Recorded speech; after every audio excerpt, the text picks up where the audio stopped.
All right, guys, what's going on? Hello, hello. Good to see all of you.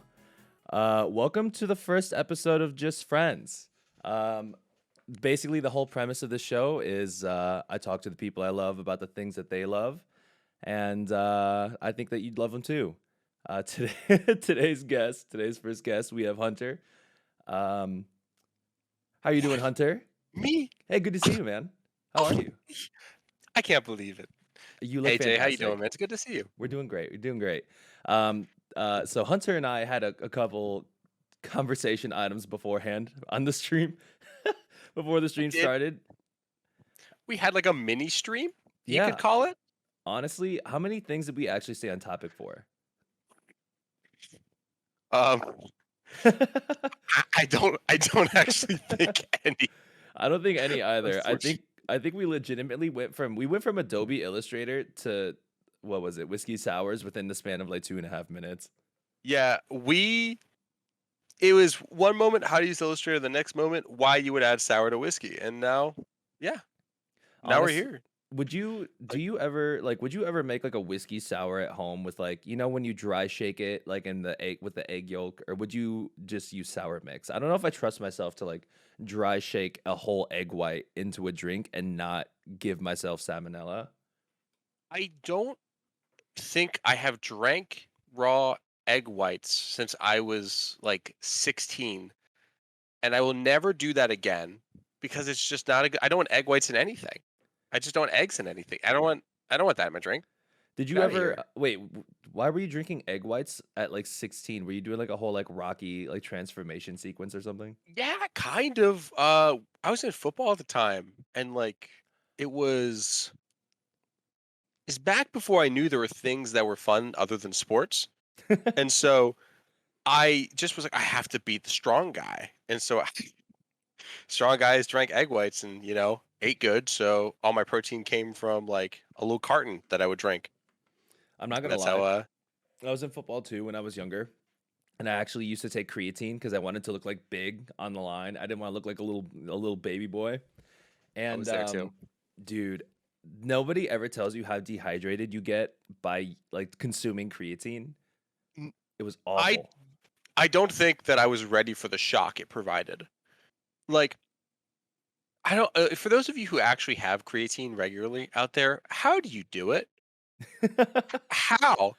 Like I physically feel nauseous anytime I have it, And and I also think this. drinking it, it kind of like tastes like gravel. You know what I mean? Maybe it's just me, but every time I drank it, it felt like I was actively consuming just like a rock smoothie. You know what I Well, mean? like you would get like the flavored things like vanilla, which was nowhere near vanilla. It was like less gravel, Yeah. or you Or just know, like vanilla flavored gravel. vanilla flavored gravel. That's the Yeah. big one, I think. Oh, Malta So yeah, Malta says we can get creatine in pill form. Wait, really, that's actually so much more convenient. I used to that's have so to terrifying. slog through like creatine shakes and protein smoothies, and it was so gross. I would never do that again. If like honestly, the fact that they make pill-based creatine now, that sounds fantastic. That sounds so good. If I had the discipline to exercise more regularly again, then I would start taking those pills. I was actually supposed to go to the gym before this today, and I took a 4-hour nap instead. Legitimate. Listen, like it's recovery day. That's how it is. It's It was bulking season anyway. You know, That's what I told myself yesterday when I had an entire large Domino's pizza. It's bulking you season.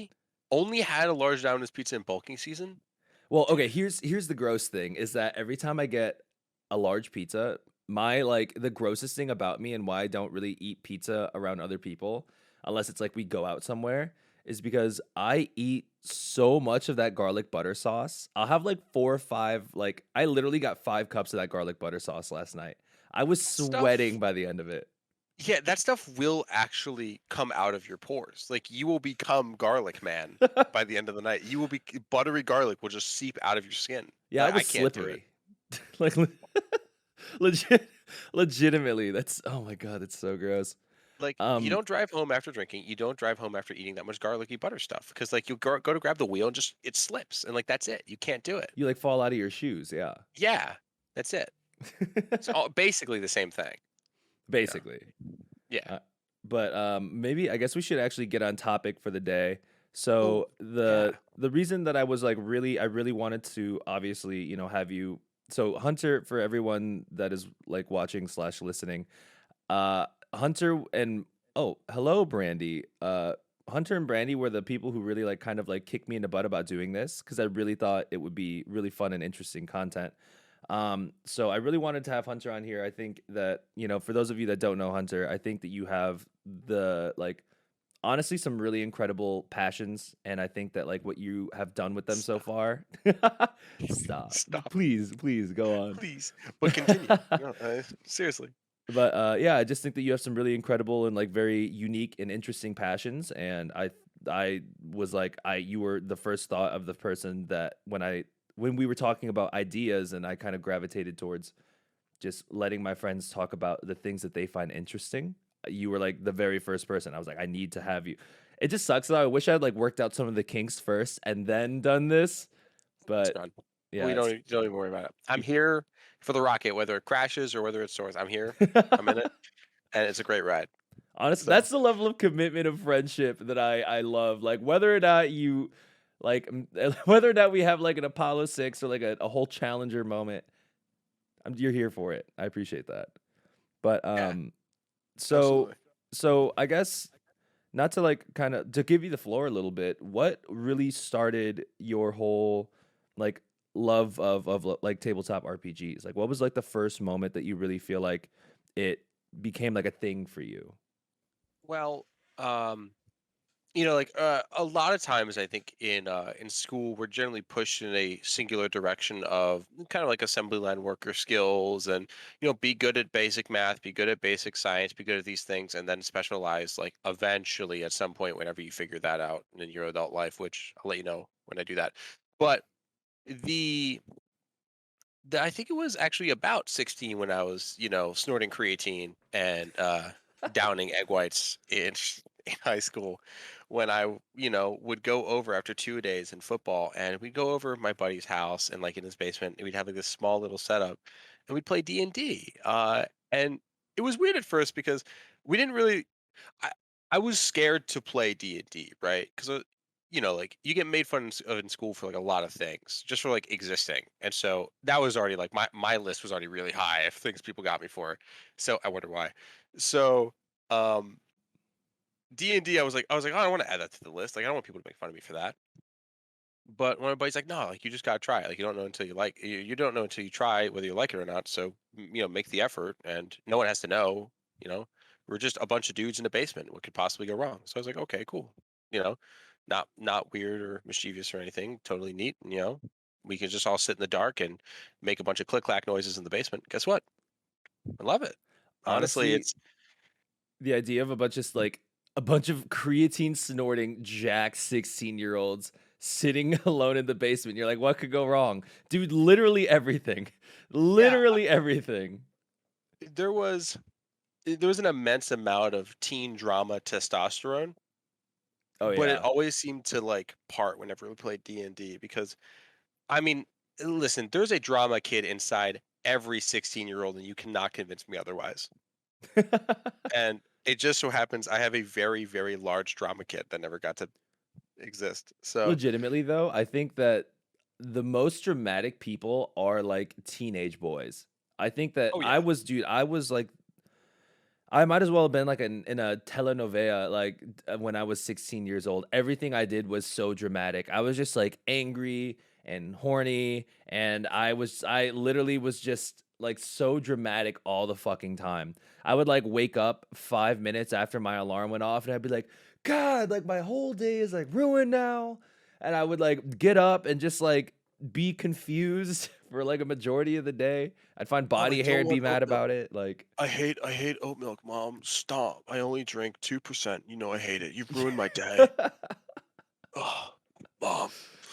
But Yeah. also, you know that meme where it's just like like that really jacked dude who's like sitting at a computer, and it's like a series of like really like buff guys just like talking to Yeah. like this really skinny guy about it's like I don't really know how to describe the meme, Like, but it Feelings, I think, was it? It was like a like one of those positive memes where it was just like you expect him to like, they're all being like shitty to the nerd, right? But they're yeah. like, dude, it's okay to feel this way sometimes, man. Like, don't worry about Yeah. it. Dude, Yeah. honestly, I respect that you go to therapy and I wish I was as good as you, man. Cause like I need to bring myself to that point. And then you got another guy going like, dude, I love how you manage your investments because honestly, I'm just bad with money and like you get it, man.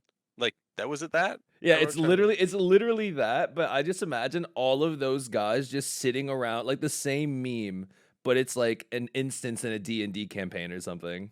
Oh yeah. That was it. You nailed it. I Just love like that. dude, honestly, man, like, don't worry about it. I know the Mega Lich killed your sorcerer, but like, you know how meta magic works, and none of that made sense to almost anybody, I'm sure. I But was gonna say, yeah, that one went completely over my head. yeah, I know it's cool. It's good. The only meme I know about Dungeons and Dragons is like the bag of holding and also Eldritch Blast, and that's pretty much it. Yeah, those are the two big ones. You got it. Like whenever I don't know something about like whenever I don't know a topic, I feel like I just have like two things I can bring up at any specific time, and they're like, "Oh my god, yeah!" Like Eldritch Blast, like it's like blah blah blah, like cantrips, and then all of that. Like and then it sounds like I know what I'm talking about, and I just let them do the talking, and they're like, "Oh my god, I can't Yeah, believe you played D&D." I played it like twice. God. it's hard. It's I look. I know there's a lot of people out there who be like, no, like play D&D. It's easier first time around. Like, no, it's hard. Starting a new hobby is always hard. Like, no one just knows how to rollerblade. Like you have to learn. So like, you start that hobby, you gotta buy the skates, you gotta know what skates are good for you, you gotta know the right people to skate with, and you do it. Like, True. it's same thing with D&D. It's just like you gotta know like the things that you want involved in the process and like, the people you want involved and you do it. But like it's not always an easy thing, you know, Yeah, the I people part. definitely think that D&D is one of those, or like I guess TTRPGs in general, like not to even like dig down into D&D, but TTRPGs I feel like it's just like one of those things where the more resources you have, especially when it comes to people to help you help guide yourself through it, or like trying to figure it all out together as like a group of people is like I think it's very helpful. I remember when Nick was trying to show me how to play D&D, everybody else had already kind of been doing it for a while.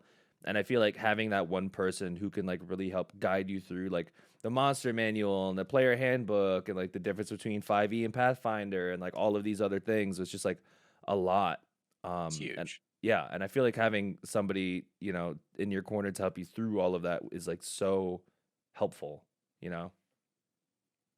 Yeah, I mean, it's learning a new language, really. It's tabletop games in particular are very different, I think, than most games we may play because I mean, common example, Warzone, you hop on, it's pretty cut and dry. There's a skill ceiling. You pick up a gun, you learn how to use the gun, you know how to use your kits you want to use, and you play. And like that's how it's been in every Call of Duty game since the first one came out, where it's like, oh, cool, shoot guys, good, great.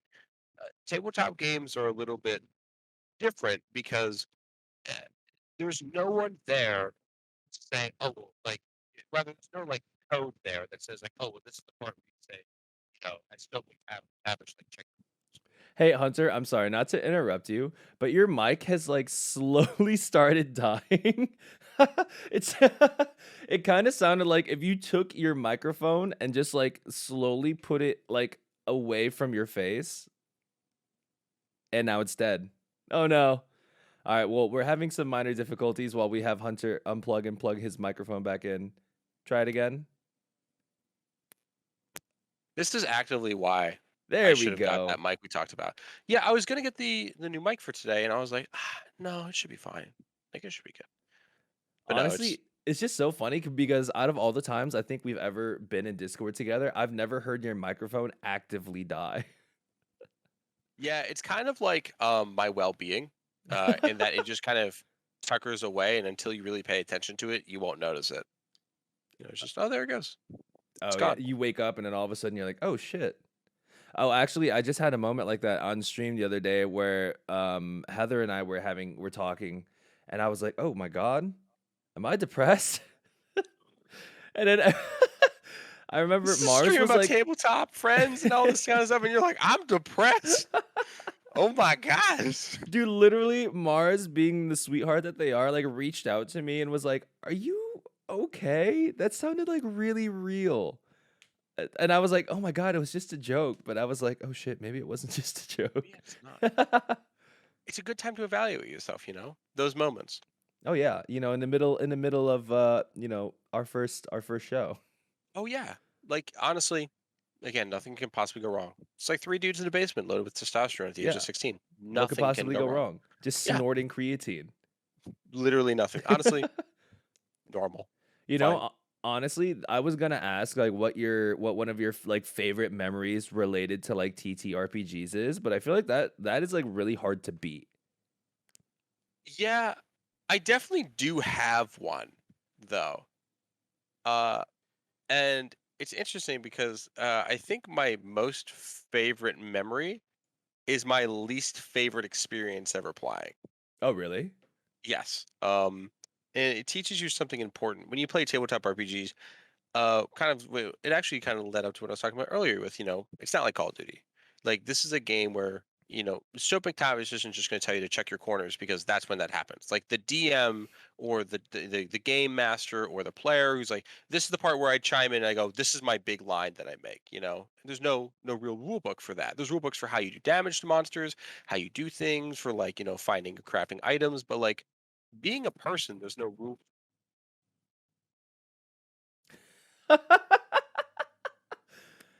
Are I you kidding me? honestly, I love the idea, dude. Have never really had the desire to be a DM until you compared them to Soap McTavish, and I was like, okay, maybe being a DM is kind of badass. Yeah.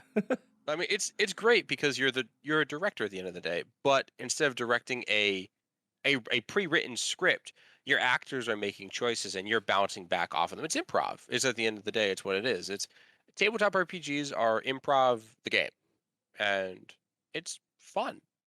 But favorite memory being my least favorite experience. Um, I I love a set of sort of lore in like in sort of like D&D and Pathfinder, which is what I was playing at the time. It's called the Underdark. I was playing sort of like an explory type character, like Indiana Jonesy type. It belongs in a museum, artifacty kind of guy. Um, and I finally did what I wanted to do as his character: explore this cool place and find this hidden entrance to like this ancient world, under the world as we know it, and blah blah blah. But as soon as I enter, I die. I die. And so I'm like, okay, like that is awful and I hate that. Um and I threw like a bit of a tantrum. I was like, well, like I worked so hard to get to this point and I lost it all in this moment. Um but what I realized at that moment and later on was, oh, this isn't a video game where I die and I lose the game. uh, when you die in a game like this and like a tabletop RPG, what you do is you craft the story, you continue it. So your character dying forever becomes a part of that story, and people will talk about it and they'll reference it, and it'll impact people's future choices. Like, you know, an important character dies in a movie. When Obi-Wan died in Star Wars, sorry, spoilers, I know, Oh my, I brand was new movie. getting there. God.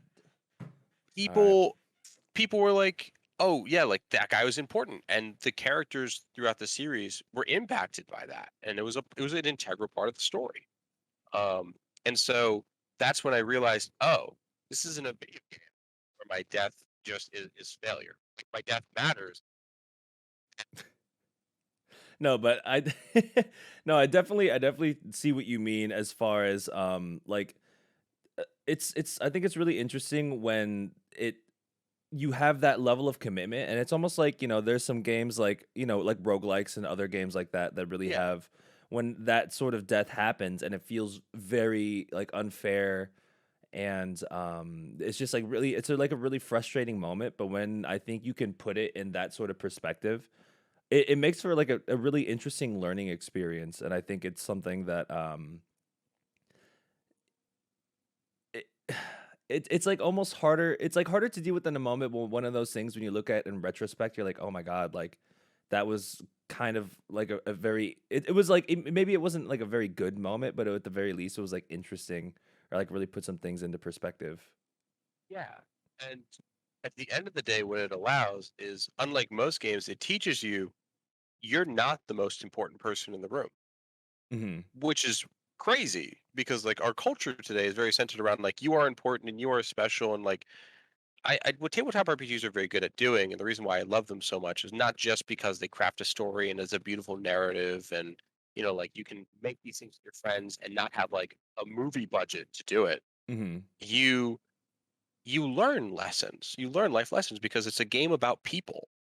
You, the people, and you all matter at this table that you sit at when you're eating beer and pretzels and you're having a good time talking, making jokes about one guy, and everyone's having a good laugh. Like it's you learn like the human condition through a game about rolling dice on a table and maybe like seducing a dragon for his wealth. Like I think that's just hysterical to me.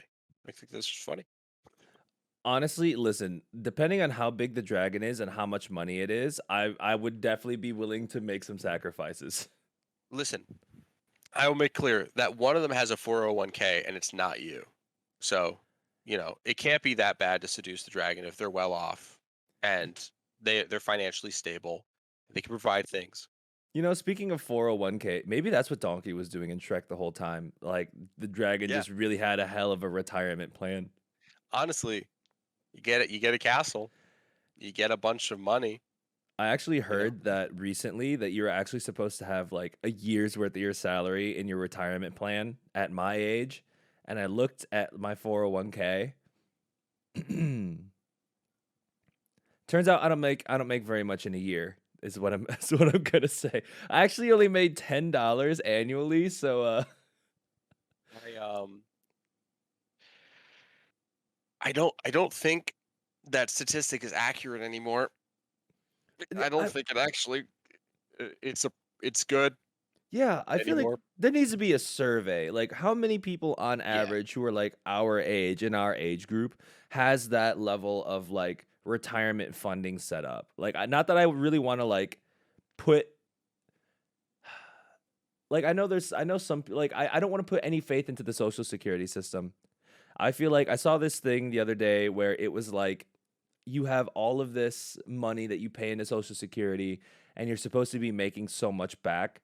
But if you look at like if you put that money towards like any other like savings account like a Roth IRA or like even like CDs and looking at their like return of investment, not to make it like a bunch of like, money talk all of a sudden, but it's just crazy because I feel like we're putting at our age all of this money into a retirement system that is not going to work by time we're retirement age. Also, Kelly, thank You're you for the resub. I appreciate it. Hi. Oh, thank you. That was sweet of them. Thanks, Kelly. All over talks about retirement and investing. Listen, that's a Yeah, deep rabbit actually hole. my retirement plan is actually Twitch subscriptions. Oh yeah, old man Jay. Twitch Yeah. subscriptions.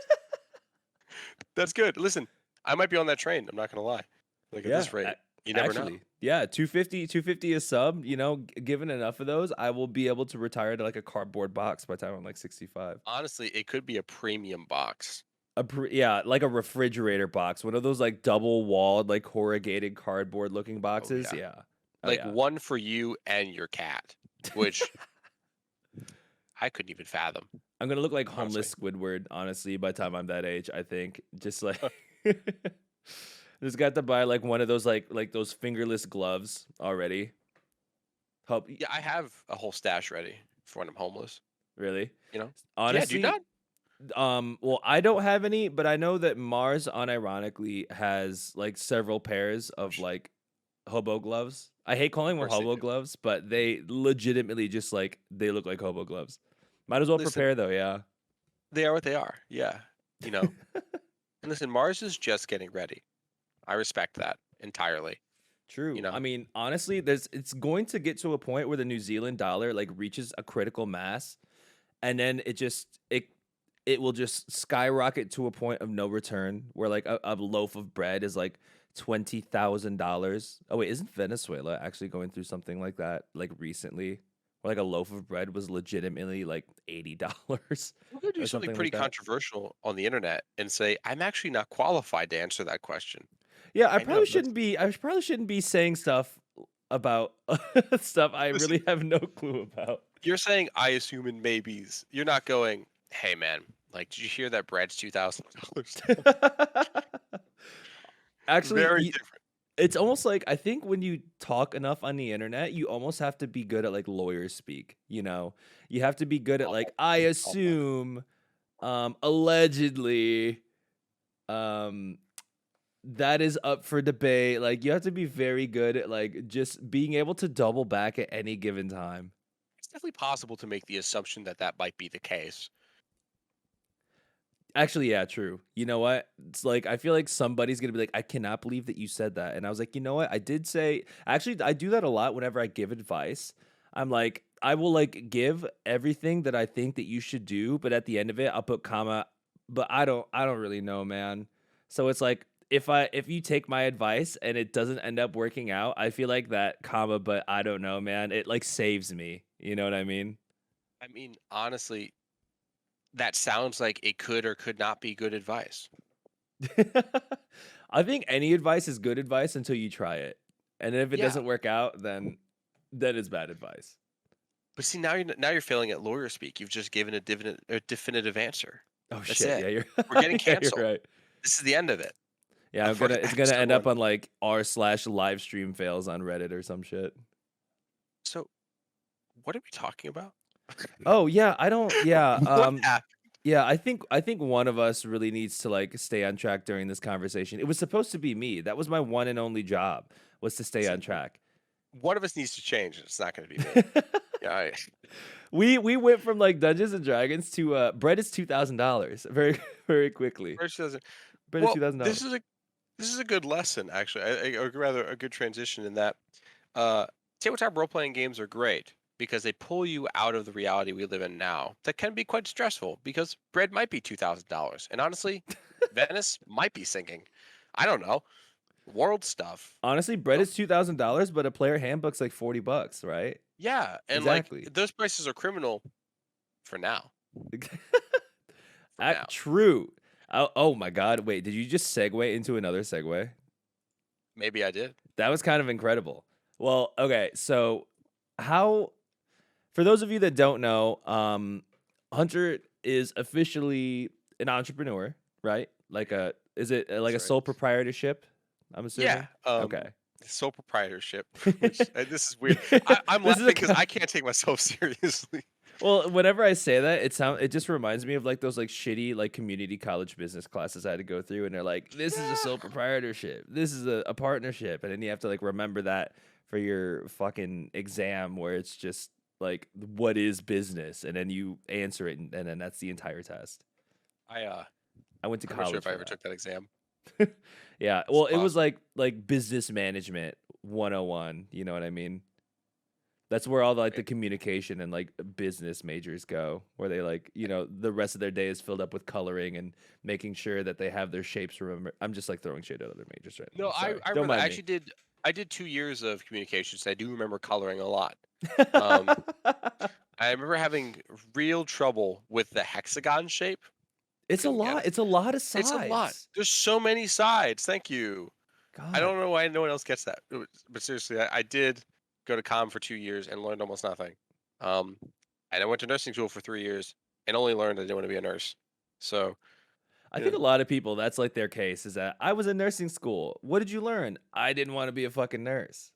yeah, I got some buddies who are nurses right now, and they're like, I don't want to be a nurse. They should have been like me, owner of Just started your own business. a soul Soul Palpatine. soul Palpatine. That sounds close, But but how did it feel like taking that like that leap into like the idea of like I want to do this thing for myself and then like for TTRPGs I feel like there's so many moving parts as far as like the mechanics of it goes and like the content and making sure everything's well rounded and balancing and blah blah blah like right. where did you like really start like what was your main idea when you're like this is what I want to do. Well, essentially what I wanted to do was I was playing like D&D, Pathfinder, Starfinder, the Fate system, and all these different stuff. Shadowrun at one point with all my buddies, and a lot of them were like, "I wish there was just something kind of like this certain niche that wasn't filled." And so I just was like, "Oh, I could make that." And then I just started baking it, and then I was like, "Wait, why am I can make a business out of this?" And I just did. I was like, "There's no reason for me to do this and then be like, oh, um, I'm gonna put all this work and time in and then just keep it to myself." Or it's like, no, like one of the things that I really value in tabletop RPGs is the sharing of storytelling and being able to really access that information quickly. And so I'm much more of a Paizo kind of format individual, which is the company that owns Pathfinder, and not a Wizards of the individual, which is the company that owns D&D 5e. Paizo puts everything online for free. You can buy the rule books, but they have a website where you can see all the rules for free because they just want you to play their game, not yours. It could be yours for a small fee, Hmm. but they just want you to play their game. That's it. So they put all the rules and items up for free. There's no buying it. You just go, oh look, you can buy the book if you want. It's really cool art, but here's the stuff. That's an And they awesome do really resource. well. Yeah.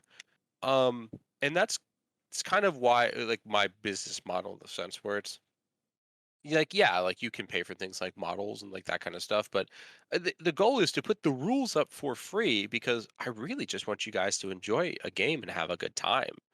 And it's a game that I don't think is out there yet, whether at least in this way. You know, a rule about tabletop RPG is that if you have an idea, it's been done before. That's how Yeah. it is. So you can't get like you can't be scared to share ideas. You can't be scared to put that out. And so right now, my company is working on a classless RPG system in which you take a lot of the features and stuff that you see in common RPGs of like how scaling works and how building your character works over time.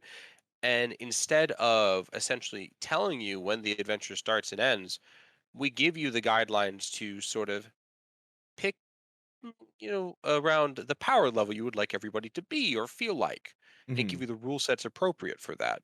So rather than going and saying, "Well, we start every adventure at level 1, it's D&D," we go, "No, you start every adventure with this many perks," in which that's a rule system that I can't really Okay. talk about too much yet because we're still testing things, but the idea comes to freedom and being able to craft your story with freedom. Yeah, I feel So like yeah, the idea of like wanting to do, I feel like a lot of people have characters where they're very committed to their class and everything like that when it comes to a lot of campaigns because of the fact that they're really tied in a lot to that class because there's no real way to transition out of it if that's right. something that you would ever want to do. And I also like the fact that, starting at level 1 every time you want to start a new campaign would just be kind of like I feel like there's a certain point where it's like the grinding and creation of the story is like very interesting, but also at the same time where it's like, what if you have something that just like you have an idea for a campaign as a DM and the idea is just like grandiose and like larger than life to the fact that starting at level 1 just wouldn't make any sense. Yeah, it's interesting because D&D 5e, uh, owned by Wizards of the Coast and separate company, and they do crazy cool things, Hmm. um, is a phenomenal game to get in. If you want to get into tabletop RPGs, they are phenomenal to begin with. Like they are so good at highlighting the basics. It's a lot of like freedom of like the rules say like this, but it plays out. Everything plays out like a movie, right? Where it's like, does it matter that like this person jumped like 60 feet when that's not humanly possible? No, it doesn't. Right. Where it's like in D&D 5e, they cater more to that, and it's very good for beginners. It's very fun. The only thing is you're right. It does actually lock you in. Like when you're like, I'm gonna be this thing. It's very hard to not be that thing unless you play for a long time, and by that time you've played campaigns where it's like I started level 1 like 20 times, and Hmm. it eventually there's only so many classes and so many choices. It becomes the same thing.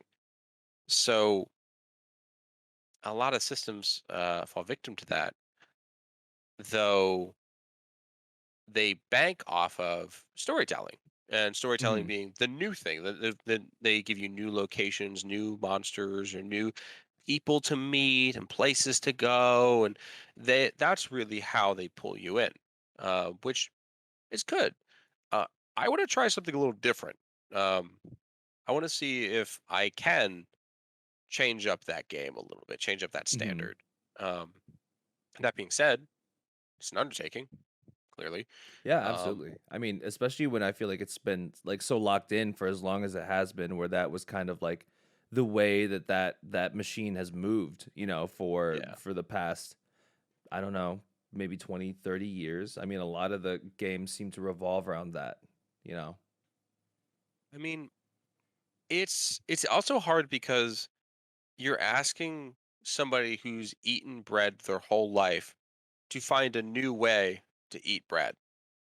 Honestly though, I mean, toast kind of bangs, you know? Like Toast does bang, maybe you have to be the first person to be like, "Shit, what if we tried cooking it again?" And then you have maybe. something that is honestly, in my opinion, way better than regular bread. You cannot put the pressure of making the toast of tabletop RPGs on me right now. You actively cannot do that. That is so much stress. The toast. Next thing Honestly you though. ask me to do is add butter. Oh my, But I think that's like spicy. one of the most interesting things too about like I think a lot for TTRPGs is that you have this ability to like kind of create these you can have it be as structured as you want, but I think one of the most interesting things is like, making those small tweaks and like changing up that formula just a little bit. A lot of that power is still in the hands of the people who play the game.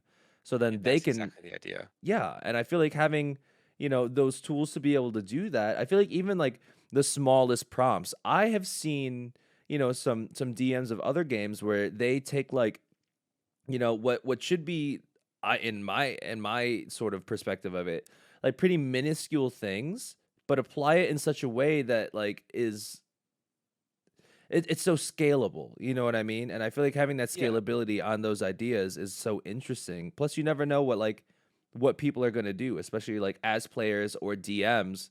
I feel like if the game was that predictable or like TTRPGs were so predictable, there wouldn't be as many stories about people breaking the rules of TTRPGs all the time. And I think that's what makes that Right. whole genre as interesting as it is. Yeah, and like it's interesting because when you compare it to something like video games, where it's Mhm. like you have the modding community. The modding community are the ones who effectively break the rules, right? They're the ones who are like, in cool post-apocalyptic game where you crawl out of a vault underground that is unnamed. You can be an anime waifu. I don't know, and that is like that's neat. But what it comes down to is in tabletop RPGs, the skill ceiling to make those changes decreases Mhm. because you don't need a computer. You don't need to understand how game development work and like how to access like the engine essentially and work with, let's say, like Bethuseda's engine on a game. Mhm. Like you don't need to know how to do that. You don't need to know how to use a creation kit. You literally just sit down and go, I played the game, so I know how it works. So I want to try this.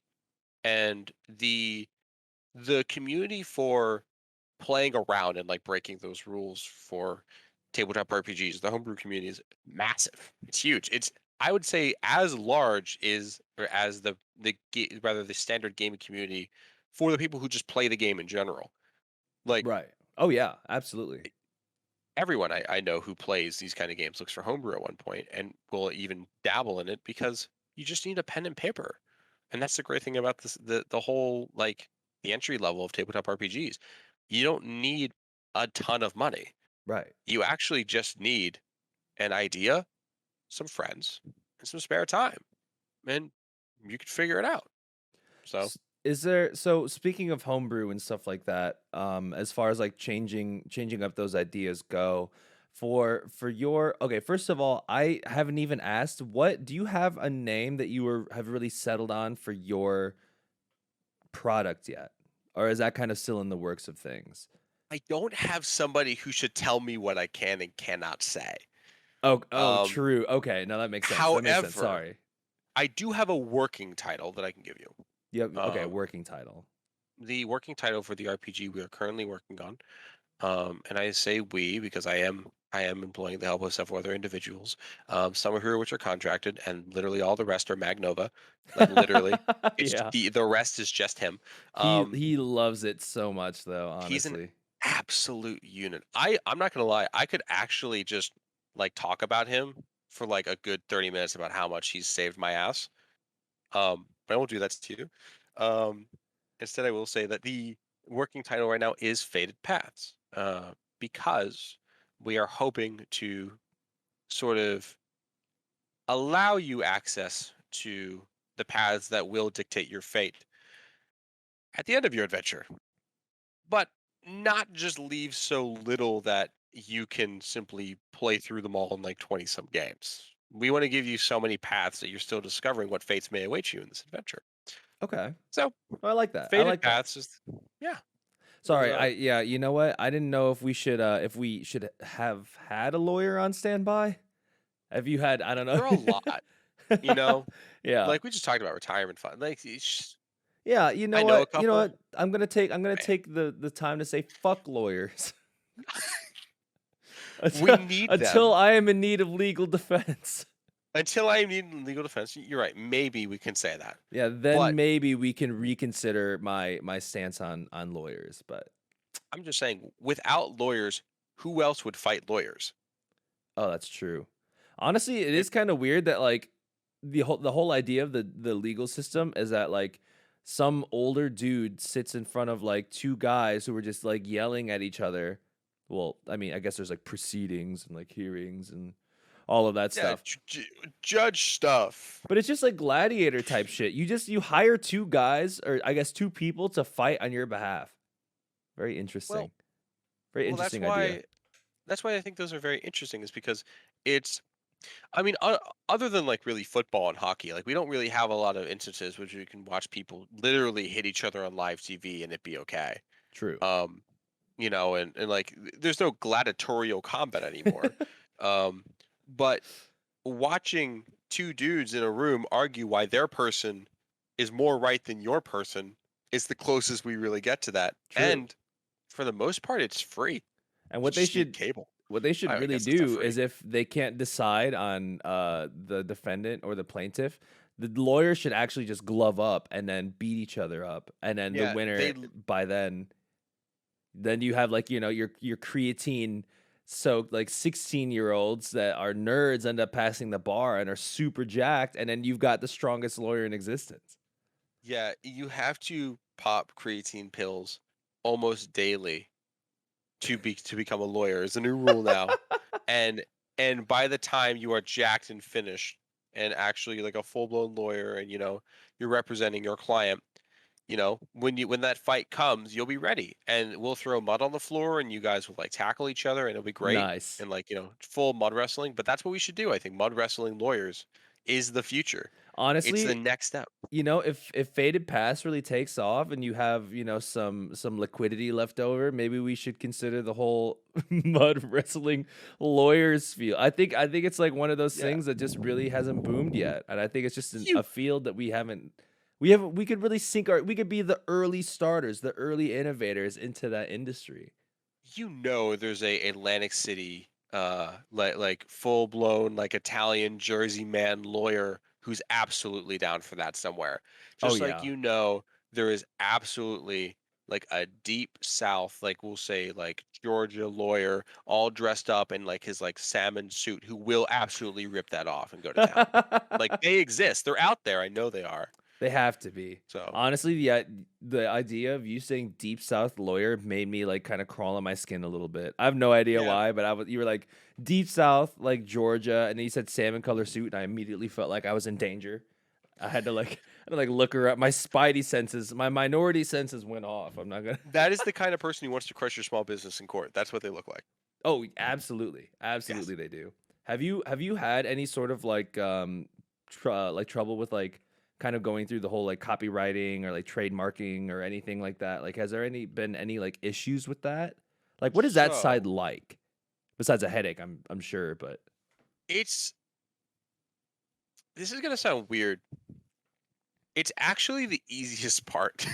are you serious? Because all you have to do is throw some money at the government and say, I want this thing. And they go, okay. Or, no, you need to do this and then we'll give it to you. Like when we were going for the initial name of the company is Kind Workshop, we um I think we had I can't remember. There was a like an extra word in there that was just a very general word. Can't quite remember what it was off the top of my head. But like, essentially it was like the. They're like, well, you Hmm. can't trademark the. Like, you can't do that. Like it could be Kind Workshop, but it can't be like this. And I can't remember exactly what it was, but I was like, really? Like that's Wow. where you draw the line? I was like, okay. Yeah. I was like, sure. I So mean, it's just weird because it sounds like you would copyright the whole name. So it's like the article because of that becomes like that the whole thing becomes your name instead of just being like, oh, you can't copyright this one article like a and the because it's you know what I mean? It seems like it should by like precedence be attached to your name. I don't know. That seems like that whole thing. It just seems very like backwards to me, especially the whole idea of like trying to do something and then they're like, "Oh, actually, you need to do this first." Well, it's like, well, if you knew I needed to do that, then why not give me all of the steps first instead of being like, "You actually can't do this until you do this." yeah, I mean, they it's kind of hard to explain that they're really good at it. Essentially, is that they give you the guidelines for how to make a name, and essentially what I did was I spent months with my partner just going, "Hey, how does this sound?" And she would tell me if it sounded like Dookie or if it Mhm. sounded great. Mhm. And so we were just throwing darts at a dartboard till something landed. And then when it did, I'd run it by my friends and the people who weren't my friends and work colleagues. And when I got a name that everybody, for the most part, was like, I really like that. And like that's easily definable and like really good, then Mhm. that's when I was like, okay, I'll do this thing. And from what I've been told by my other small business friends, it is actually a difficult process. However, I just think I got it right the first time. And so when they were reviewing the name, it was just one minor detail because it is actually attached to your name. It is. Mhm. You get a special number. It belongs to you and only you. And you can use that special number to check on your status whenever you kind of get that stuff done. And it took, I think, like 3 months. But like, Really? yeah, I mean, for government work, that's lightning fast. That sounds like a huge accomplishment though to be able to say like legally that is yours. It still feels really weird as a nursing school dropout. Yeah. You know, like I left my cushy job in analyst work and I said, "You know what? I'm going to start a company for tabletop RPGs. What can literally possibly go wrong? You know, what's the worst that can happen? Mhm. A lot." To be quite honest, there's something that's called food. And I need it and I forgot that I do need that. So, while I literally sink everything I own like financially into this and you know, we get this stuff off the ground primarily because long story short, I hate asking people for money when I know I don't need it, you know? Yeah. So, like, when I need the money to continue the product and when I need the money to actually really fully ship it out, I will ask. I will be like, "Hey, here's where the Kickstarter comes in. Here's when this happens. I need your help." Right. But until then, I want to make as finished of a product as I possibly can because I don't want to half-ass the thing that people want to acquire. Like, if you're paying me for this thing, I want it to be as good as I can physically make it with my blood, sweat, and tears, mainly blood. So, um, yeah, My God. I mean, I think that like really speaks to like the level of commitment that I think that somebody really does need to have though in order to make a really successful product. Like it's just one of those things where, I think that everybody a lot of people can really like create a product given enough money, but it takes like that certain level of commitment to really be able to say like that you like the products that people love the most are the ones where somebody that truly loved the idea and the concept and the development behind it was like that person was back the entire time back there trying to do as much as they could to make it as enjoyable a product as possible. And especially with something like TTRPGs, that it's timeless. You know what I mean? That's not it's like I've in my only like my limited experience with it, like Vampire the Masquerade and like D&D and stuff like that. A lot of those games have been around. Like they've had different iterations, but it's like one of those things that doesn't really change that much with time. You know what I mean? Right. In a way, I would say that looking at Gary Gygax and going like, "Hey kids, you like this? Is this fun?" And seeing his products and going to now, it's changed drastically. Like it's gone off the rails. Like it's Oh, really? nuts how much they've done. Oh yeah. But there was a point in time in which they said these ability scores are good, Mm-hmm. right? The way hitting somebody works is good. All of these things, sorry, my cat's throwing up in the background. All of these things are good. Um and uh they slowly, little by little, stopped changing from across multiple systems how these things worked. Mm-hmm. Um, and you have systems like Fantasy Flight, I think it is, who made the Star Wars game, where like their system's actually really different. Like you don't roll like a D20 or like a D6 for like a D20 to hit somebody and like a D6 for damage. With Mm-hmm. like your dagger or whatever. Ooh, your short sword. Sorry, I had to correct myself. You instead roll a bunch of dice that are not numbered and they have different symbols and do different things. Like they tell you whether Okay. something is like drastic or like calm or something is like successful or a failure or if there's like a bit of like an alternate twist to it. And the like you're literally reading bones essentially like in the dice. I was And gonna that's say how you you're play like the game. like throwing tea leaves, trying to like figure out Yeah. how the response is gonna go. So it takes a good minute, but when you do it, the product is amazing. It's so good. And when you look at Gary Gygax and you look at him making D&D, like the original D&D, which I hope I got that name right. I hope I did. Otherwise, I'm going to get absolutely blasted for that. Um, Allegedly, allegedly allegedly, the name. allegedly, this person. You, it takes like years, like over 20 some years. It's at this point because oh my god, wait, it was over 20. I think it's like 40 now. Holy shit! It takes like over 40 years for a game to become popular that isn't using that standard system. So you're right. Like Right. a lot of people are using like the standards little by little, but it has come a long way. It's just come a long way to meet a new standard. So it's Yeah. And I think that's, I couldn't imagine like trying to play a 40 like whenever I think of like a different medium of a game from 40 years ago, I mean, but like besides the whole graphical limitations, we had like Pong or like oh yeah, Atari, you know what I mean? So it's I think it's Atari was best the to still have jam. those different iterations and like evolutions. Also, Tess said he never said it was his own blood that you were putting into this. Is Nick okay? Is Magnova okay? What's behind the closet door, Hunter? He's right though. I never was.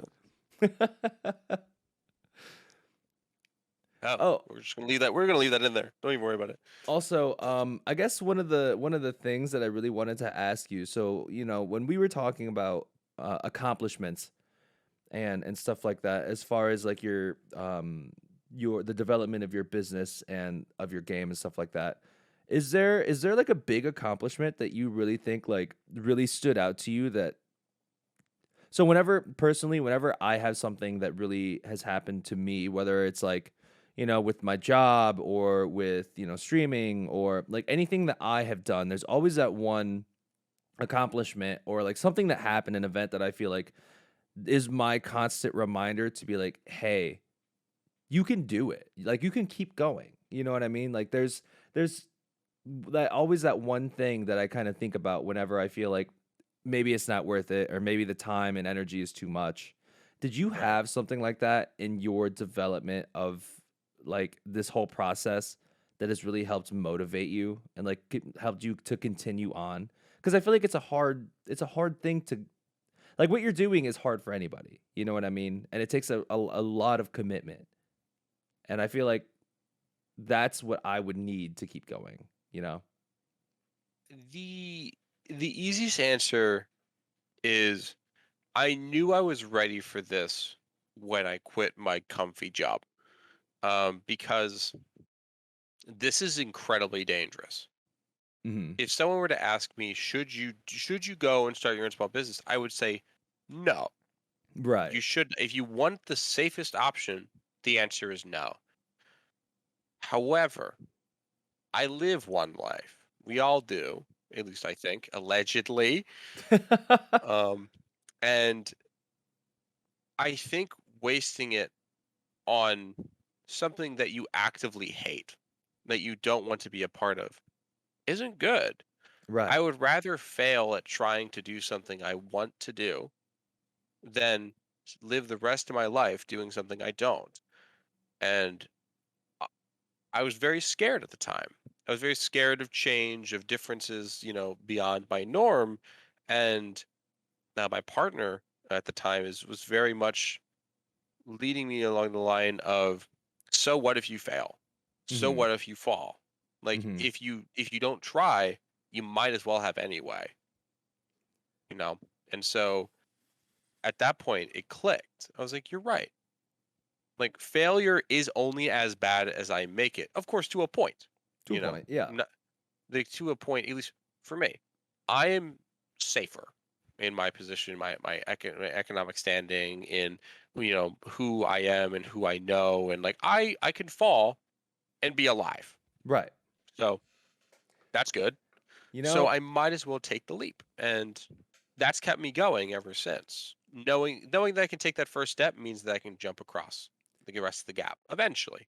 that is honestly really incredibly inspirational. Like, I feel like I wanna quit my job now, to be honest. Like, I wanna quit my cozy job and put everything I have into doing something I love because I think that you're so right about that, that if you could take that step, you can take the jump. I mean, when you talk about like not even like big name stars, like when you go to YouTube stars, like when you go to Philip DeFranco, who's been on YouTube for maybe what, uh oh my god, has it been like 15 years now or It's something? yeah, at least over 10. I know Philip Yeah. DeFranco's been around for a long time. I mean, he had nothing. He started Mhm. out with Jack. Yeah.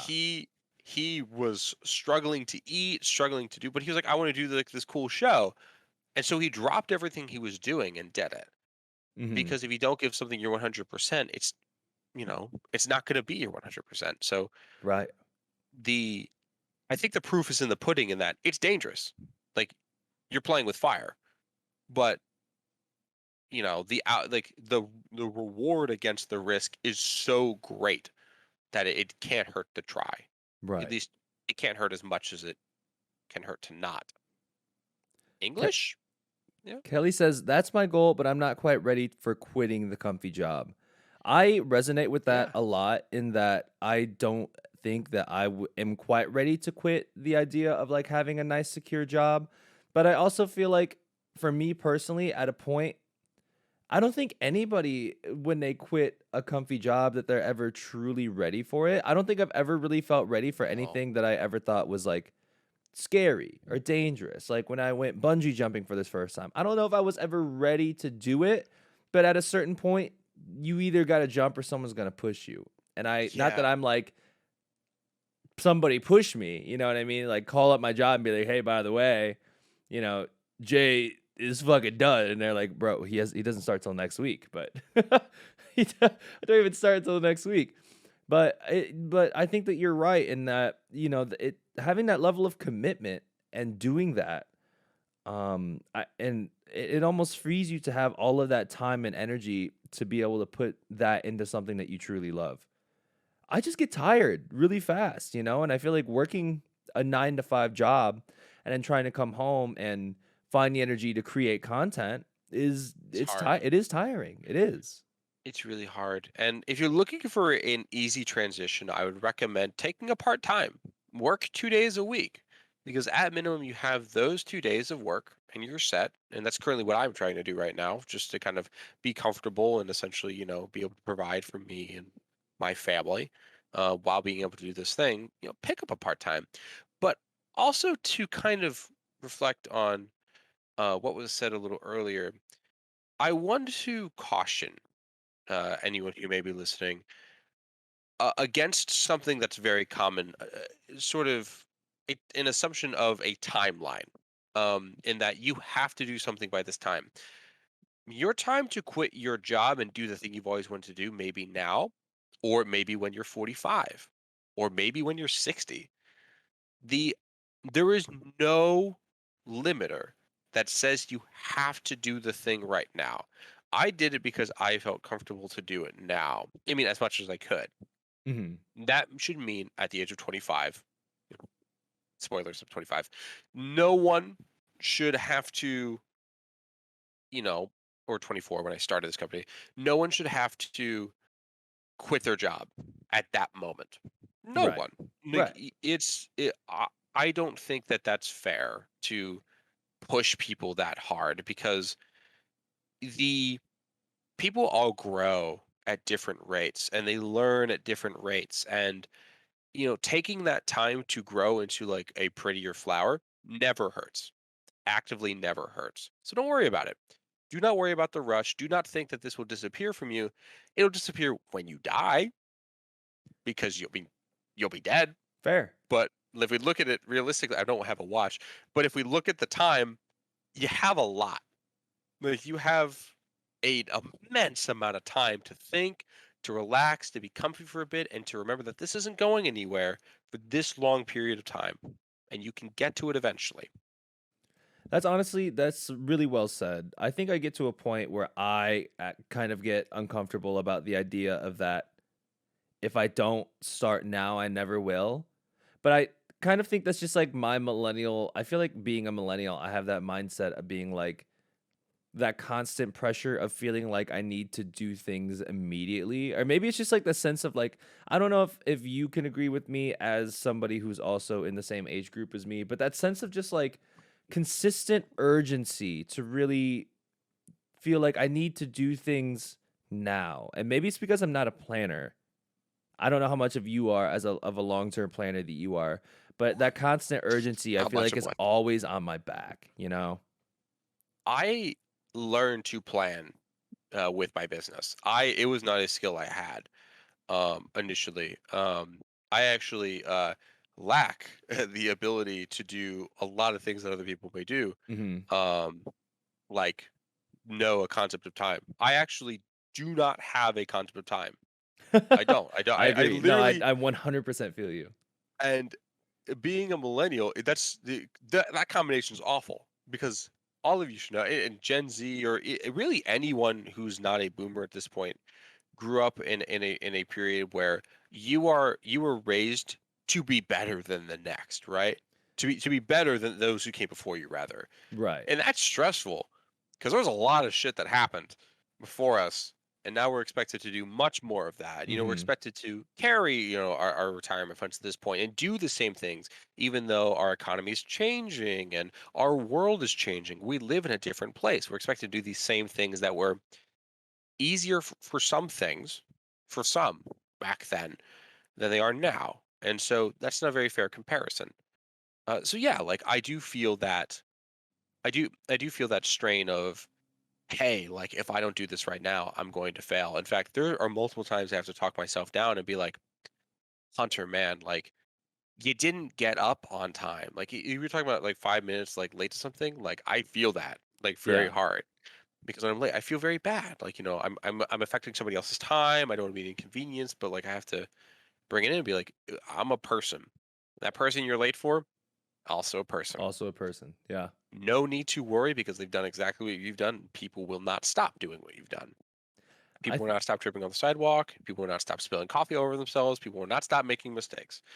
It's human. One of the Does things not that go away. a good point that you really bring up is that like needing to do better than the people before sort of thing, like that kind of succeeding over the posterity like of the people that raised you or whatever. And I think Kelly, has a very good point related to that, when people my parents are baby boomers.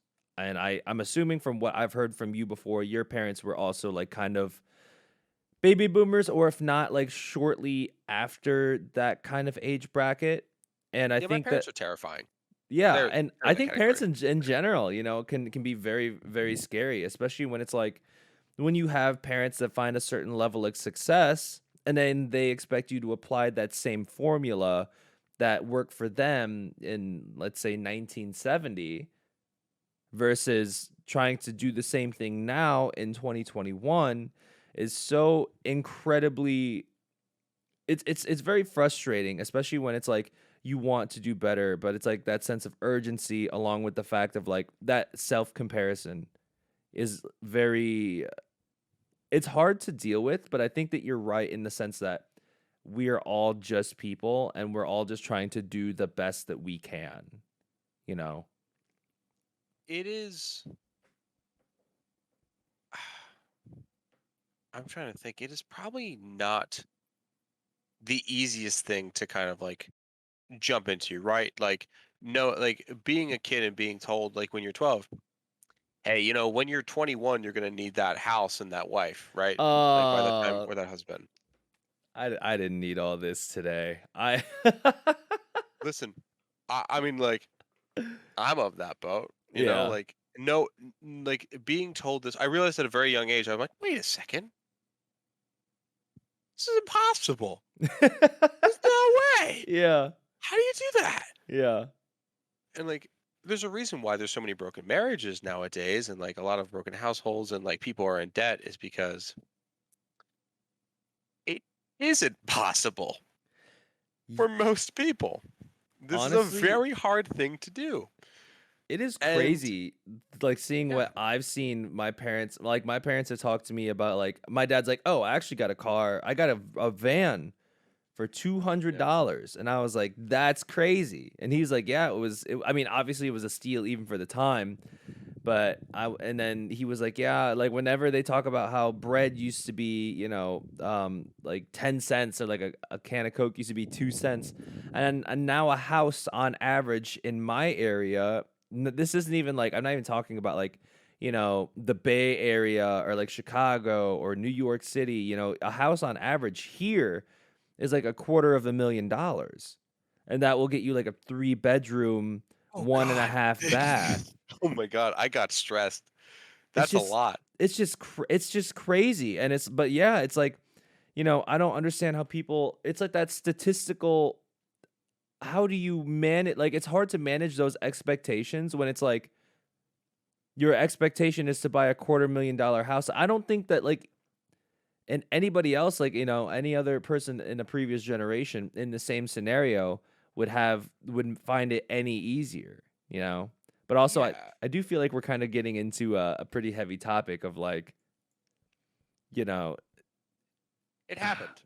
it The thing definitely we talked happened. about happening, it happened. Yeah, I And I was only like became aware of that like right now.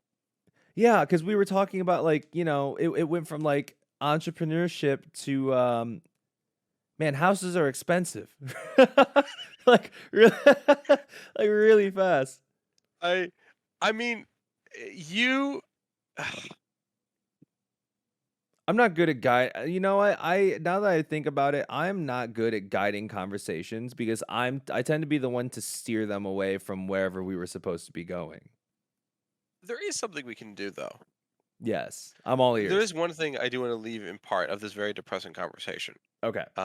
Before we just simply chime back to, D&D, and hopefully this could be a nice transition. These things were not possible in the way we were expected to do it. They are possible, and we can find that way to do it. Having these things and doing these ways in a healthy way can be our future. Because guess what? We're pretty damn good at that. Think about all the advancements we've made in mental health and social community building and all these things that we didn't have before. Being united as a nation is very different now because we're analyzing ourselves better than we ever have before. You people, all of us in particular, we're good at being there for each other. And that's something that the people before us didn't necessarily have in the same way. So don't think that all is lost yet because while it might be easy to think that this is depressing and like this is hard, it's only hard right now. But together it will be better. And we have been making it better. And we should all pat ourselves on the back for that because you've all been wonderful, even if you haven't realized it. Hunter for President 2024 I is mean, basically honestly, vote for the me. No, message it's that I'm getting, yeah. great. Don't worry about it. No, but I think that you're right in that, like, resiliency is, like, I think a factor of like people of like like of the age that we are now, and more of like Zoomers and Gen Xers. I think that like we've become incredibly resilient. We didn't go through 1929 Great Depression, smallpox, and like scarlet fever and stuff like that. But I think that like cooperation and like finding that like our the ties that bind us sort of thing, I think is like something that we're very good at as millennials. Um Yeah, yeah, and I I think so. think that we're very good at finding those common things, and like hopefully ideally becoming better as like a group. You know what I mean? Because Right. oh, Kyle says the word united I would debate, but I understand what you're getting at. I definitely think in comparison that we definitely have our problems, but looking back at like, how things were in like 1959 when my dad was born, I would say that we've definitely made strides for the better. But I think the end goal is still the same. Also, Kelly brings up a very good point. We did have the recession in 2008. We did have COVID. We That did. I don't think Yeah. that any other generation over the past 120 years, that arbitrary number, has really gone through that sort of like global pandemic.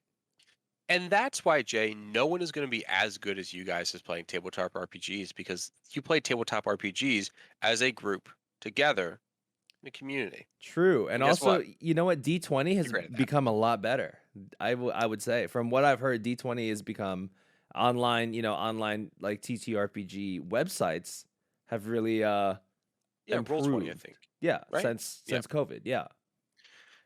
Roll 20 is very, very, very good at what it does in that it is a free resource for you to play D&D with other people. Mhm. And it promotes a lot of the spirit of the game of, hey, ease of access. Like, I hear COVID's a big thing for you guys. Can't go outside.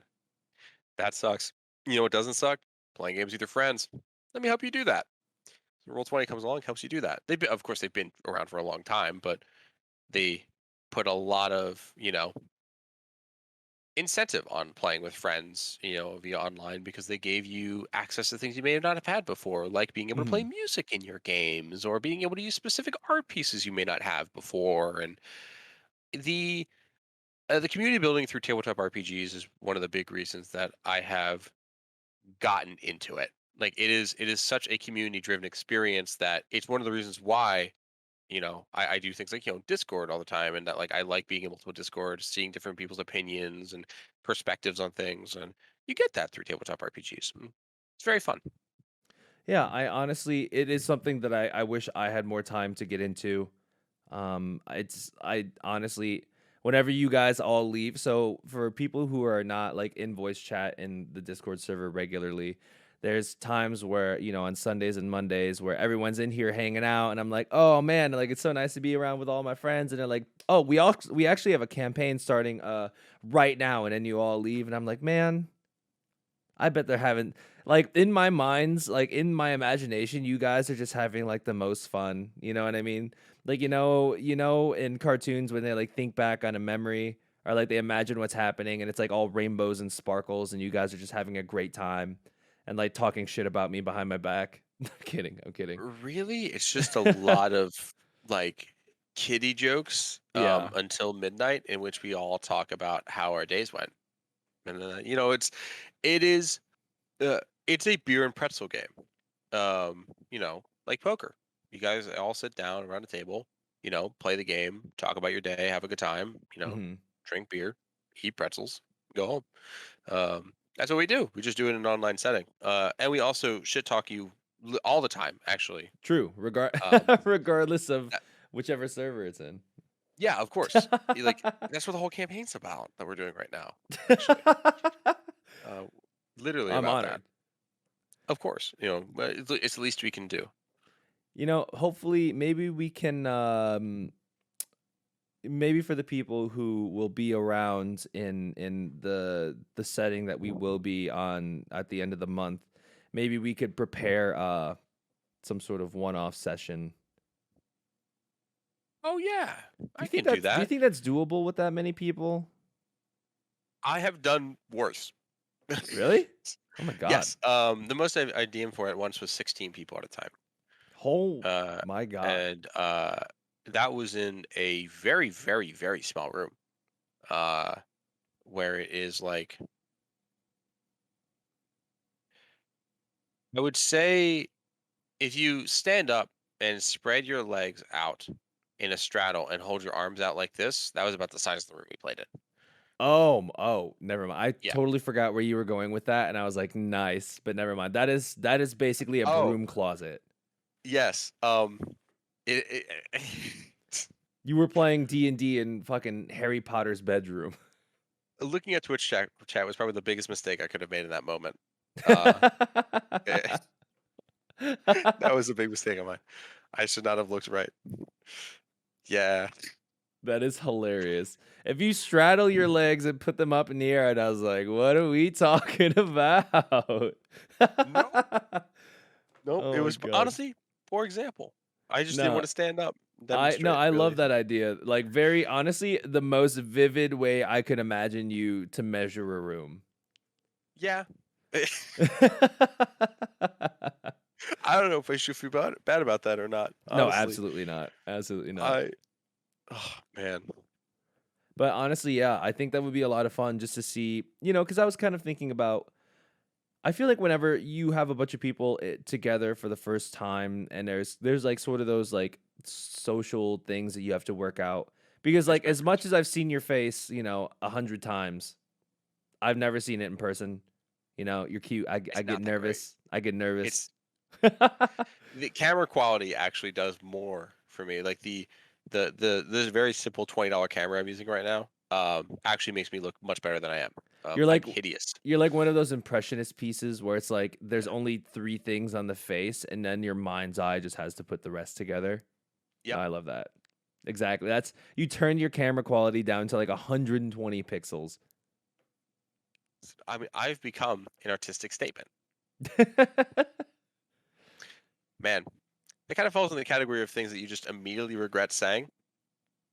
Yeah, Yeah, that was that one.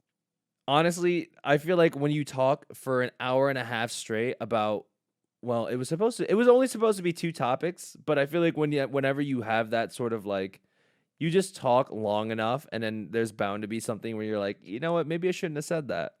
But Has it's it very really been an hour impressive and a to half? like, yeah, it's been about an hour and 20 minutes, but Wow, Jesus. it's been it was very impressive for you to go from like straddling your legs in the air to I am an artistic statement within like a sub 3 minute back to back. Like that's got to be some sort of record though. I'm I'm just good at it, I guess. You're I'm just speed good at doing running. that kind of stuff. You're speed Speed running. running myself into the ground. That's what I'm actively doing. Oh my god. Honestly, this was a lot of fun though. Like I really It didn't was. expect. I actually do feel kind of bad. Um I don't know how much like Twitch chat interaction I feel like as far as this I didn't really know how much I really wanted to interact with Twitch as far as like this supposed to be like a conversation between us that is also streamed live. So I You're all do, lovely. You're yeah, great. I honestly thank you everyone for like being here and being a part of it. You know what I mean? Regardless of me basically ignoring you for 95% of the time, but I do appreciate you guys being here. But it was a lot of fun, honestly, and I don't really have. It was only supposed to be an hour, so I guess we should kind of wrap things Oh, up here. yeah, I guess we should. Yeah, I didn't know. I don't really have any imparting words other than just like I really appreciate you, talking as much as you did about, not only about the challenges that you kind of face with starting your own business and sort of coming up with those like that, putting that blood, sweat, and tears into that. I really appreciate the level of honesty and like candidness, especially even about starting a business. I think that you had. Um, it was honestly very inspiring though. Like it really got to a point where I was like, man, I think Yeah, hearing about other people's struggles and like that humility of things is really gets to a point where I'm like, man, it's doable, And it's like right. I think that level of achievement is super impressive, honestly. And it's really inspired me to like work harder, I think, on the things that I really want to achieve as well. Yeah, I mean, honestly, that's really at the end of the day. I just want to make sure all you guys are okay. Yeah. I think that's really what it comes down to. And so, listen, Papa Hunter's always here if you need anything. Like seriously, you need about 350 for gas. I got you. Don't even worry about it. You know. Honestly, I think the only that's like very like grandma giving you $10 in an envelope for your birthday sort of thing. Mhm. Absolutely.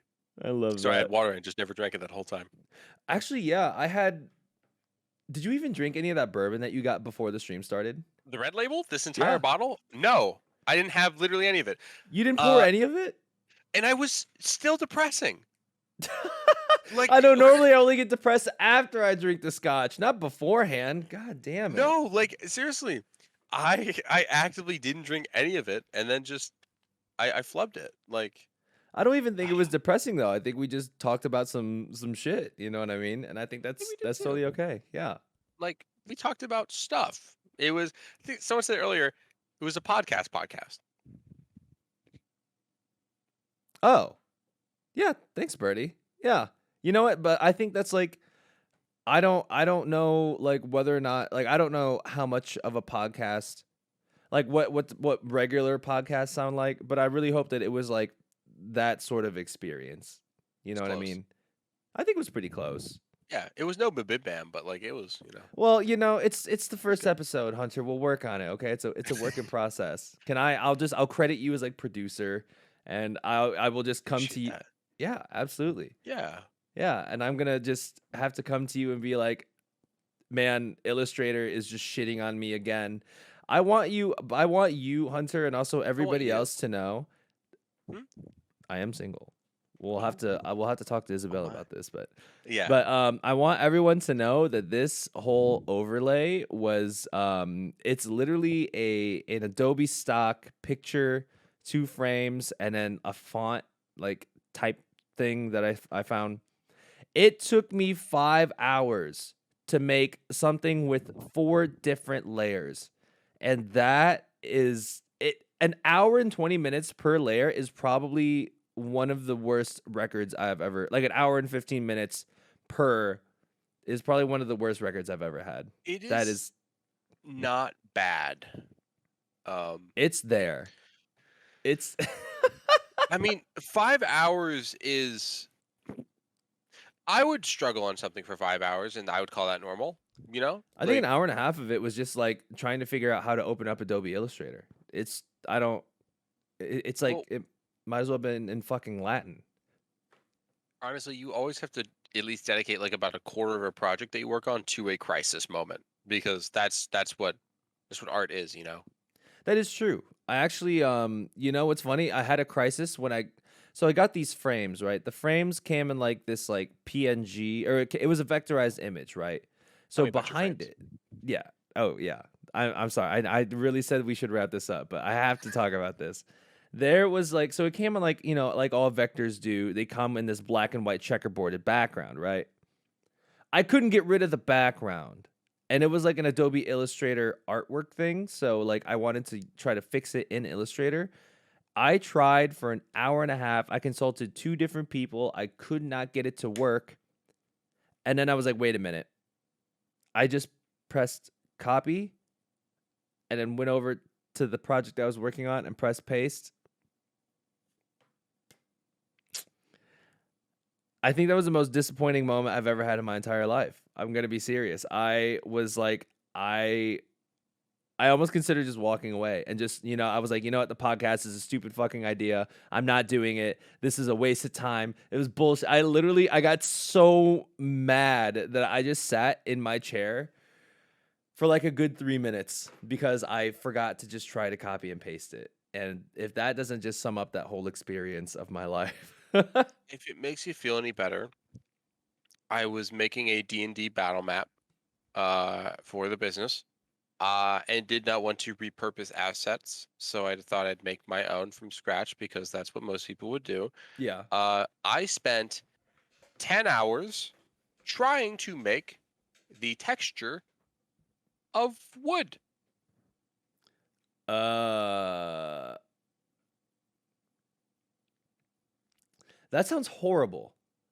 I don't know what's wrong with me. I just could have went outside and took a picture of fucking wood. Just any wood, I just ever could have at done that. all. Instead, I Yeah. sat on my computer and I said, "No, I'm gonna make these lines, and I'm gonna make all these little shapey shapes, and then I'm just gonna go crazy. I'm gonna lose my mind and just mutter to myself at 3 in the morning about the shape and the color of wood and how realistic it would look. Were you just I like did it. extremely zoomed in and just like drawing lines that would have That's looked like exactly. like individual pixels of black, like for the shadows of the crevices of the wood and like darker shades Yeah. of brown? You know what okay, so the funniest thing about this, for those of you that don't know, one of the things that I like the most, and I think is one of the most unique things about Hunter's assets. Can I say this? I have ass Well, sets. Yeah. the thing that I think is so funny is that you employ a good bit of photorealism into your assets. Yeah, I like almost real. Yeah, Like I don't want Mass Effect Andromeda. What am I looking at? That's terrifying. like Uncanny Weird real. Valley, yeah. Yeah, I don't want Uncanny Valley, Like but real like, enough. yeah. But it's so Um, funny that you use so much like a good bit of photorealism, but then you decided to draw the law. You decided that that was the time that you wanted to draw the wood. I I don't draw. I True. don't. I don't know why in that moment I thought I did. I don't know why in that moment I said yes. I am now an artiste. Okay, did you like bust out the tablet and everything, like the Wacom bamboo tablet, or did you like use the Oh mouse no. for all of that? I use the mouse. I've used mouse for years because when I did keyframing for like Adobe Premiere, like and like After Effects forever ago, Oh I yeah. keyframed everything with a mouse. I didn't use a pen. I didn't get that luxury. No, I did That it would with have been a too mouse. easy. I am so far from the ultimate artist. I am a great subpar artist, but I work with other artists who are great. You know what? So I just let them do the job. I will say an artist knows how to use their tools, and you definitely know how to use Photoshop. Oh yeah, that's one of the things that I can do really well. Um, Everything else, including the common use of the English language, out the fucking window. Out the window. But Out. Photoshop There's skills, done. immaculate. Yeah. Yeah. No, it's one of my only redeeming qualities. That is actually why I was like friends with you, is I was like, man, I'm just so impressed by the Photoshop. It was Oh crazy. man. But I will Hunter's say Photoshop skills. So good. I will say that the maps I have seen you create are incredible though. Like they Thank are you. really fucking awesome.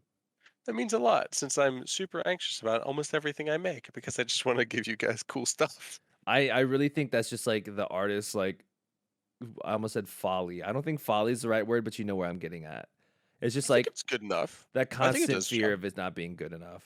Yeah. I love maps too. Yeah, you know what? Maps are underrated. You know They what? are.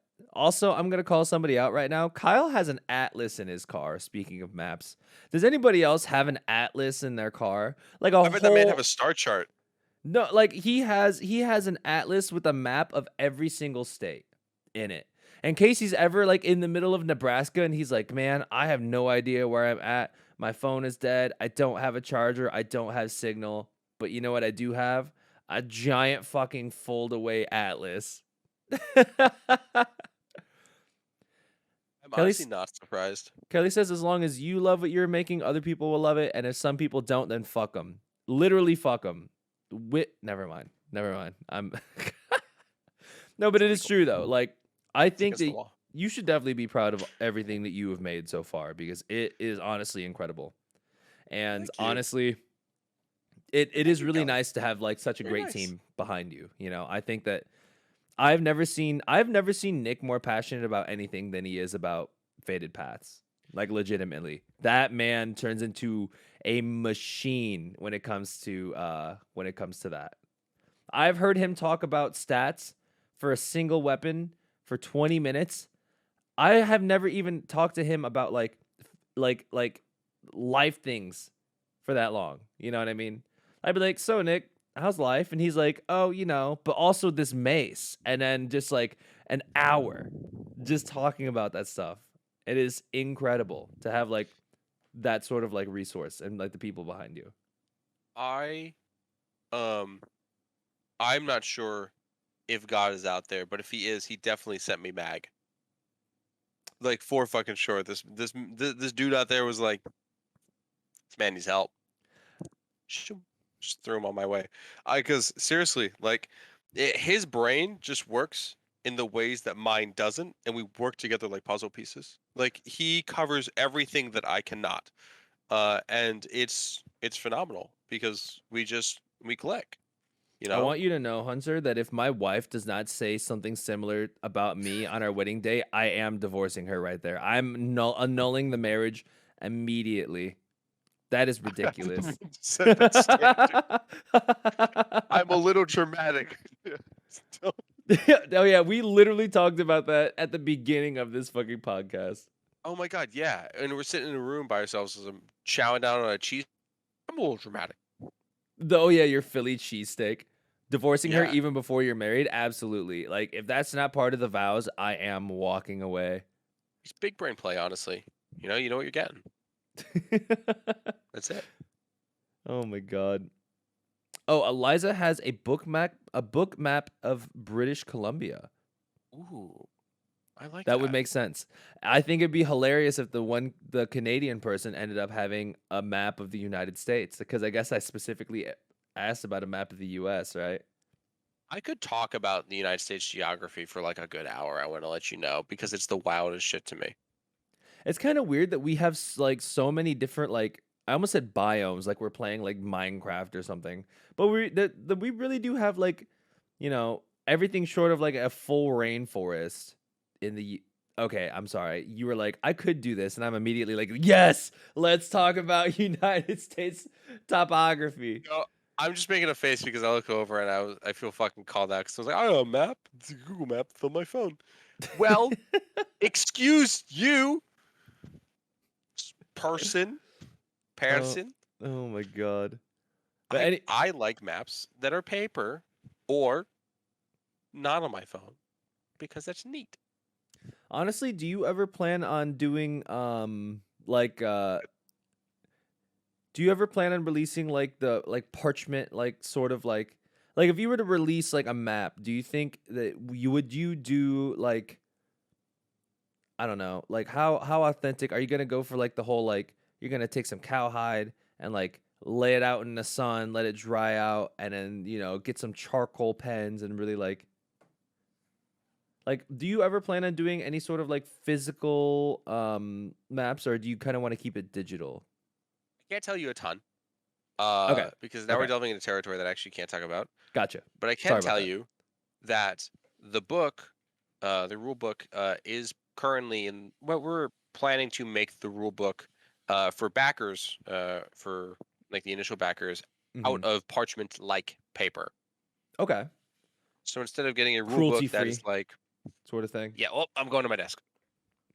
Instead of getting a book that's like this, very nice, very good, Mhm. normal paper, Normal everything's fine. paper. Yeah. It'll look really cool and like it belongs in an ancient library and you can feel the texture of the paper. So, That is that and that's literally one of those things where I'm like, people that care about like going back to something I said earlier, people that care about their product and doing the most for that. I don't even know what that book looks like. I literally don't even have like I can see it in my mind's eye, but I've never seen a physical book like that before. And I feel like that would be so imagine just whipping that out. You're like, "Oh, guys, you want to play this new TTRPG?" And then you whip that out. I would be like, "This has got to be the coolest game I've ever fucking played in my entire life." I Like you pull out a tome. I am under the impression that e- even if you've never seen a book before in your entire life, any physical book, that if you own a book in your house, it should be like your like that like a rule book for like a very ornate sort of fantasy game Yeah. thing like D&D should be pretty. It should be a set piece, which some of these things are. Like they're gorgeous. Like you could just leave that thing out on a table and people will be like, "That looks expensive," and you'll be like, "Maybe." I'll Yeah, never tell. especially you know what? I You know, never thought about this, but the table decorum for a D and like for like I guess any TTRPG, the book is like one of those sets like center set pieces. So if you have it, it might as well look fucking cool on your table. set pieces are very important, I and I really wanted to honestly, look like one of those like you know those libraries that have those yeah, scenes where they have like old brick and everything. like one of those books where they have like a false wall behind the library and there's always that one book that looks super fancy compared to the rest and then they pull it and that's what opens up the secret hallway from the like behind the library. That's what I imagine that book to look like. Yeah, it is. That is actually literally what we're aiming for. And a lot of the things that we'll be doing are kind of aimed at like a very, like we want it to look good. Like we Yeah. want you to have something that looks good. Right. That being said, you know, you will have models that kind of look like this, like your standard D&D models that kind of come out, Spooky Ghost Man, and then you'll have stuff that we make. It looks more like this, more colored, more Oh, textured at I the love bottom. that. And so we want to make sure that when we get you guys something, it is like, oh, I'm proud to have this. Right. So, Like it's it's all unique in its own way because there's some things where it's just like, man, that's just kind of a gray monster, like kind of like I don't know, very unremarkable sort of thing. yeah. And one of the things, by the way, if we're a heads up, because we talked about books making and book making and all this kind of stuff, we will be making miniatures. Like we are in the process of actually making miniatures specifically out of eco plastic, which if you don't know is plastic where you take a bunch of plants and you beat them up until they become plastic. There you go. I didn't even know that was like physically possible to manufacture that. So that's Yep. actually that's really cool. Believe it or not, the main manufacturer is in China. Really? Yep. They Huh. make eco plastic. That is really cool. So all of our products will be made with eco products. And so we're trying not to hurt the environment with our products as well. So that's why everything's taking so long. I really Because am I don't know how you manage all of those variables, honestly. um Anything more than like one or two things at a time and I can't do it. It's too much. n- normally uh screaming consistently while moving very fast. So I normally handle all these things like across the room, holding papers and like placing books Yeah. in places they should be. Um but yeah, I mean, we know that like a lot of places, a lot of states are actually slowly converting to more eco products. So like we want to like even though we're out here in like Philadelphia, we want to hop on that bandwagon pretty quick because I mean it's one that I wanted to be on for a while, and now that's becoming more affordable to do it. Um, it's it's exciting. That is really exciting. That is very cool. But uh I guess it's accidentally been another 20 minutes. I guess we probably Yeah, should wrap up. Is there any last sort of like things that you really want to say about, D&D or your business or not D&D, but TTRPGs in general? yeah. Or, is there just anything that any other like last remarks that you'd like to say to everyone? Um, Not about my company because we talked about enough about that. I do have a last remark though. Thank you everyone who's been coming here and supporting Jay for as long as you have because I really like this guy and I think he can do very well. And you guys coming out here constantly supporting him is incredible. And know that not only he appreciates that, but I and the rest of his friends appreciate that too. Well, thank you. Thank you. No I problem. That's awesome. Also, Elrena, what's going on? Thank you guys, yeah, for hanging out. Like I know this is not my usual content, but it's something that I really enjoyed. I honestly I could literally sit here and talk to you, Hunter, about like stuff like this for another 3 hours. But I guess Exactly. we should keep it, pretty concise, at least somewhat. It was only supposed to be an hour, and we've almost doubled that. But you know what? I think that's better. That was actually better than anticipated. I think only Oh going yeah, 45 minutes over. absolutely. We could have been here for another 24 hours. Honestly, Catastrophe. I mean, we were already late to start too, because We we were were talking about actually other things. a lot of technical difficulties. All right. Well, that is gonna be it. Thank you guys for hanging out. Thank you again, Hunter, for being the first person to be a part of this.